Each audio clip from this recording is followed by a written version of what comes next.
our next speaker, there's a very quick thing about Massachusetts, because that's our next speaker is going to talk about transportation. It's from Massachusetts. When I became the Secretary of Environment in Maryland, and I want to point out it's a state that begins with an M and an A, has a bay, and a city that has a B. So it's about 6 million people. It's an isomer, those of you who... when I... the chemists are getting excited.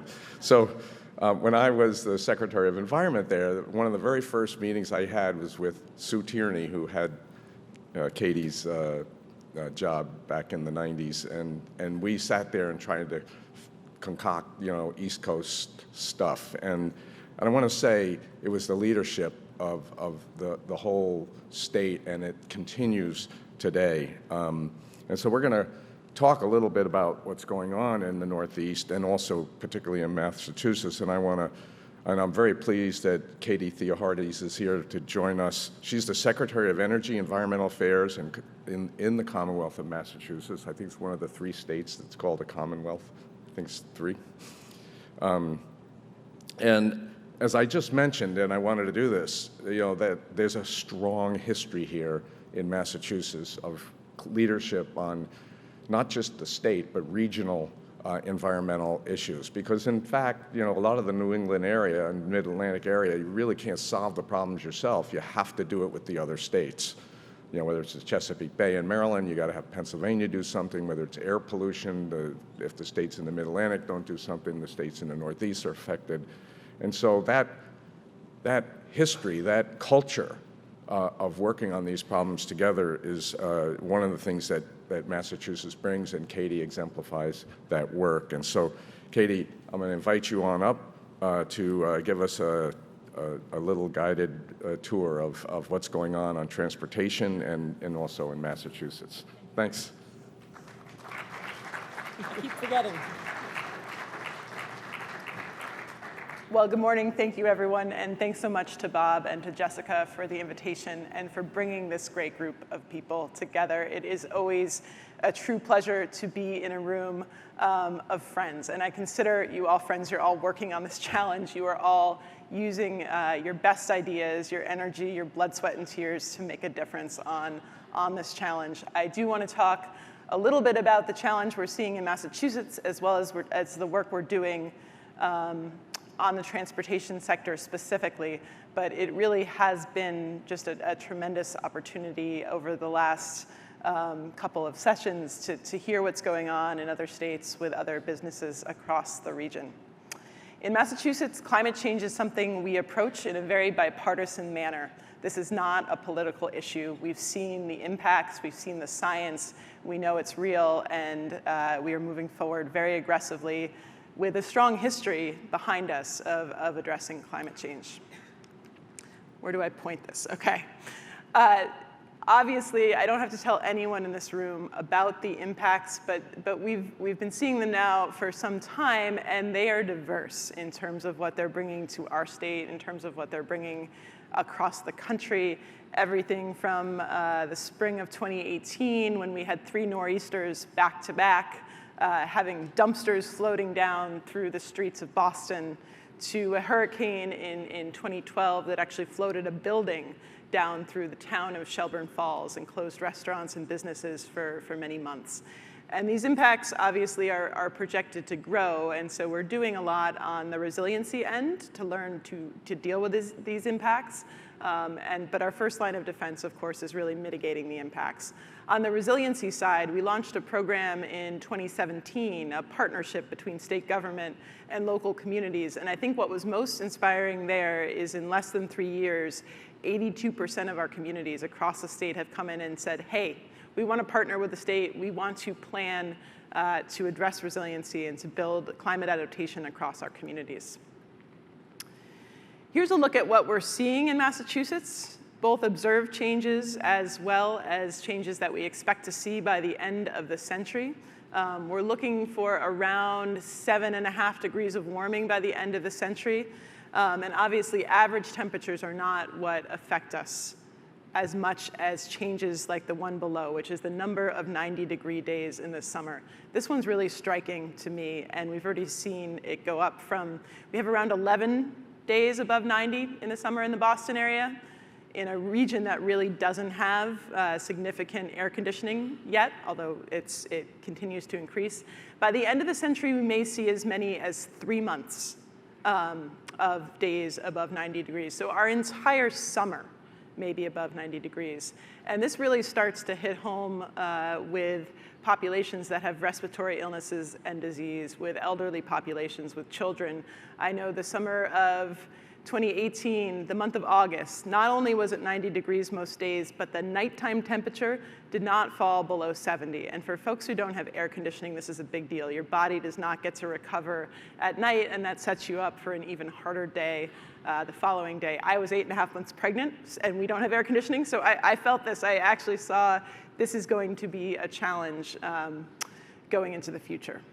Sea level rise, certainly an issue for us being on the coast. The large part of our economy is within areas that are projected to have significant impacts from sea level rise. And we're looking at something on the order of 10 feet by the end of the century, depending on what happens with the icebergs and obviously which trajectory emissions go on. For precipitation, the Northeast, and anyone from the Northeast is probably familiar with this, we've already seen a 55% increase in the number of high-volume precipitation events, and again, are expected to see significantly more of that by the end of the century. So our governor, Governor Baker, in his State of the Commonwealth this January, double down on our climate goals. We address climate change across every sector of the state. It's not just an environmental issue. He actually laid out an executive order in 2016 that said all of our secretariats, all of our agencies need to be responding to climate change, and we need to work in partnership with locals and federals and other states on this issue. We have a Global Warming Solutions Act from 2008, one of the first in the country, set an 80% target for emission reductions by mid-century. As the science started to come out in 2018 that said to avoid these impacts, to avoid the worst impacts, we really need to limit things to 1.5 degrees of centigrade increase. And to do that, we need to get to net zero. We started looking at that as a state and said, hey, how do we start shifting our plans to this more aggressive goal? And so in the governor's State of the Commonwealth, he committed us to a new target of net zero. We are now one of about 4 states and a handful of countries that has adopted that goal. And I think, you know, our delay on adopting it was only due to the fact that we think goals are critical, science-backed goals in particular, but if you can't back up those goals with a roadmap for how you're gonna get there and concrete action to show people the way, then it's just a goal. And so we're working on a 2050 roadmap right now that would lay out the policies and strategies to get us there in the most cost-effective, equitable, and achievable way across the state, but more importantly, how can we spur this action beyond our own state borders? The figure you're seeing is our initial goals with the hatched line. The dotted line below it is where we have to go in terms of the emissions we're producing. And then we, somewhat similar to Michigan, are very lucky in the fact that we have a large carbon sink in our land base. We're about 60% forested. We have a strong farming and agricultural community. And the work we can do to sequester some of the remaining emissions in state is going to also be an important part of our net zero strategy. Obviously, the work needs to continue across all sectors. And so we are looking at our 1990 level emissions as our baseline and trying to get 25% below that by 2020, and then to net zero by 2050. We've seen significant gains in the electricity sector, right? And I think this is a common trend across the country. Our work through the Regional Greenhouse Gas Initiative, fuel switching from oil and coal to natural gas, as well as getting clean power onto our grid has really made a difference here. And we've made significant reductions, some good reductions across the building sector as we invest in energy efficiency. But the sector that continues to go up is our transportation sector, and it's now about 42% of our emissions across the state. a number that really mirrors numbers across our northeastern region, where it gets even higher in states like Vermont and Maine. Bob spoke to the interconnectedness of our region. We share roadways, we share economies, we share the Regional Greenhouse Gas Initiative, and we share similar levels of ambition and an urgency on climate change and a history of working on this challenge together.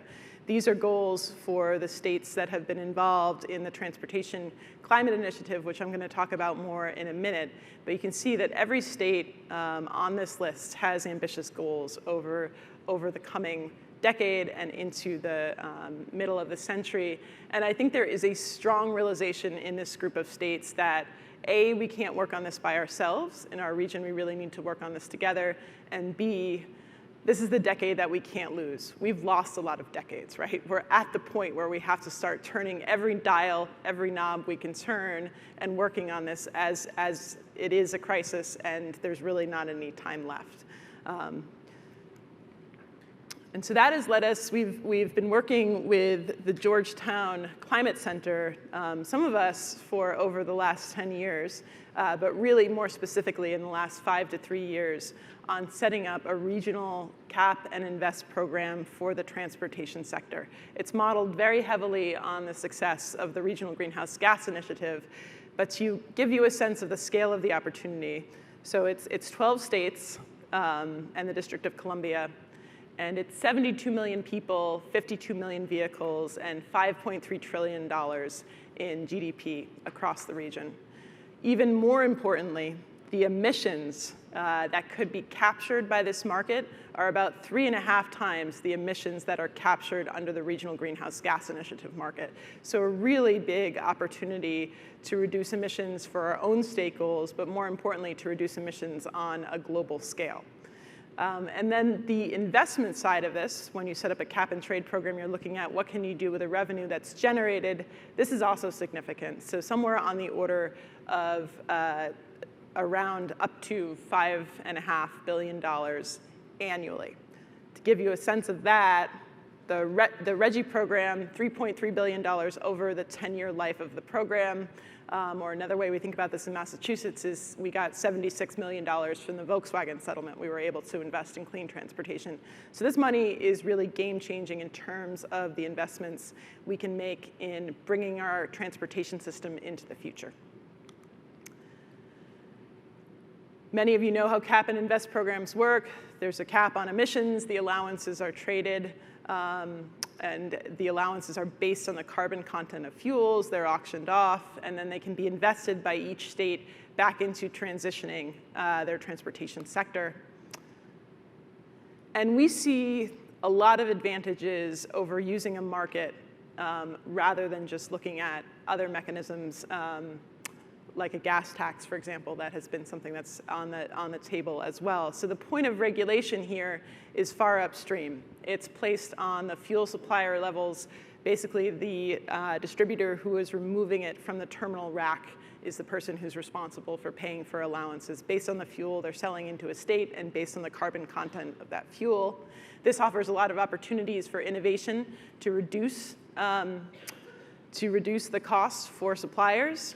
And then this is a situation where markets have historically delivered much lower prices than other systems. And of course, the investments are critical to bringing down, well, basically to offering the opportunities for people to reduce their carbon footprint in the transportation space. Also, looking at the caps that we've been studying through the TCI process, the figure on your right shows the price impacts to consumers of the cap levels we're looking at. And so you can see on the left is the historical variation in commodity prices, in this case in gas. The levels that we're looking at have an impact far lower than some of the variation we're already seeing from gas. I'm trying to speed through this because my time, I think, is up, but I have a couple more slides. The key piece here is investment. You can't set the cap too low before you actually have options in place to allow people to make other choices.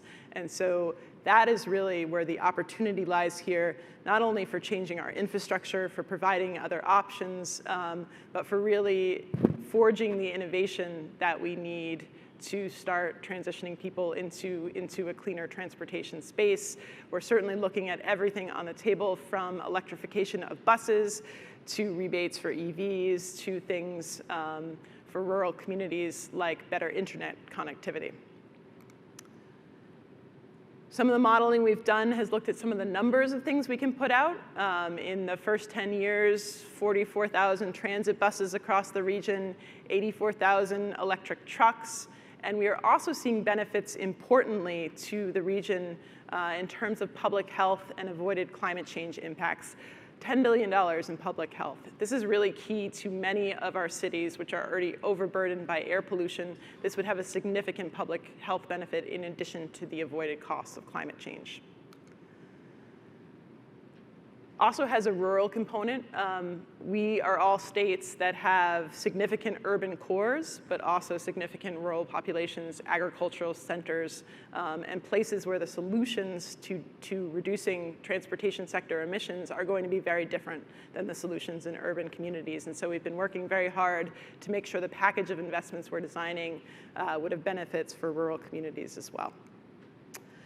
And finally, I think one of the keys to this effort has been the strong support we've seen not only from the environmental sector, but from the business community. We've had significant leadership from groups as far-ranging as Schneider Electric and Toyota to BP and Enel, and they are really creating the space for their governors to look at this in a serious way and to get on board. And I would just say to those of you in the room who can add your voice to this fight, because it is, anytime you try to do something that might have an impact on gas prices, you're up against some pretty good forces. But anyone in this room who can join the effort to try to give your governor the space to work on this, that's a key part. I think the other key ask for this room is that this is an opportunity to tell the story of what investments are possible. And we are working to do that at the state level, but we don't have the full range of vision. And so for those of you who work in the innovation space, who are looking at what is possible in your businesses to sort of facilitate this pathway forward, we will be looking to all of you to help us tell the story of what a better, cleaner transportation future looks like for all of our communities and the benefits it can provide. So with that, thank you very much for the opportunity, and we will keep moving forward on this.